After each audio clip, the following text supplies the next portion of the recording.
يحكى أن كان في واحد من الأغنياء ربنا اداله من نعم كتير، لكنه من الأطفال اداله طفل وحيد، والطفل ده كان مشكلته إنه عنيد ومتهور وقرعن كمان. وكبر الولد ودخل الجامعة، بقى يطلب من أبوه من أول سنة، يقول له أنا ما ينفعش أروح الجامعة بالمواصلات، أنا أبويا من الأغنياء. يعني عايز إيه؟ عايز عربية أروح وأتمنجه بيها وأتفسح كمان. كل سنة يزن عليه، والأب لأنه عارف إن ابنه قرعن شويتين كان خايف يجيب له العربية. في آخر سنة في الكلية لقى أبوه بيتصل بيه، قال له تعالى لي على المكتب، أنا ليك عندي هدية. جه الولد وهو فرحان، قال أخيرا أبويا هيديني العربية.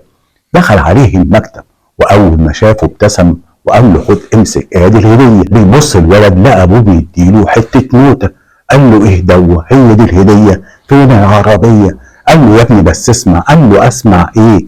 راح الولد طالع فيه، قال له انت بخيل وبتمسك في القرش وخايف عليه، انا غلطان اللي عايش معاك، انت مش هتشوفني من دلوقتي لاخر الزمان. وراح سايبه وطلع يجري، يا ابني يا ابني، وقرعن طلع يجري وشق طريقه وساب ابوه وابتدى يعيش لوحده. والولد ابتدى ينجح واتجوز وخلف، وكل سنه ابنه يقول له في عيد الميلاد نفسي اشوف جدي، يقول له بس اصبر شويه. لغايه لما جت في سنه وهو قبل عيد ميلاد ابنه ملاكه الطيب حضر، قال طب ما نطمن على ابويا وعفى الله عما سلف. طلع يجري على بيت ابوه القديم، واول ما خبط على البيبان فتح له الخدم، قالوا له انت كنت فين من زمان؟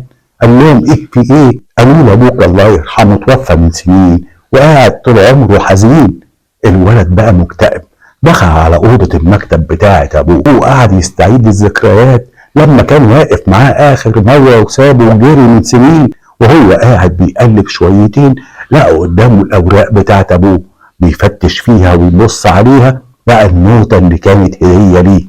فتح النوتة وهو حزين، واول ما فتحها لقى جواها مفتاح عربية ومكتوب في اول صفحة دي مني ليك هدية، اوعى يا ابني تنسى كل ما تزور بالعربية بتاعتك مكان اكتب انت شفت فيه ايه انت كمان، علشان تفضل ذكرى ليا وليك ولأحفادك من بعديك. ده عمال ينهار ويبكي زي الأطفال، مش مصدق نفسه، ضيع منه سنين كتير بعيد عن أبوه وما تمتعش بالهدية اللي كان بيحلم بيها، وفي النهاية حفيده ما شافش أبوه لأن هو كان شاب عنيد. فعلا يا جماعة في ناس كتير بتخسر أشياء جميلة وبيحلموا بيها بسبب الرعونة والتسرع في اتخاذ القرار، وأحيانا يخسروا عليها أشياء أجمل وأجمل لأن هم بيبقوا ساعتها اتعمت عينيهم ومش شايفين قدامهم. ربنا يصلح حالي وحالكم ويبعد عننا شر الانفعال ويلهمنا الصواب والرشد في جميع الأفعال. سلام عليكم، تتمسوا بالعافية.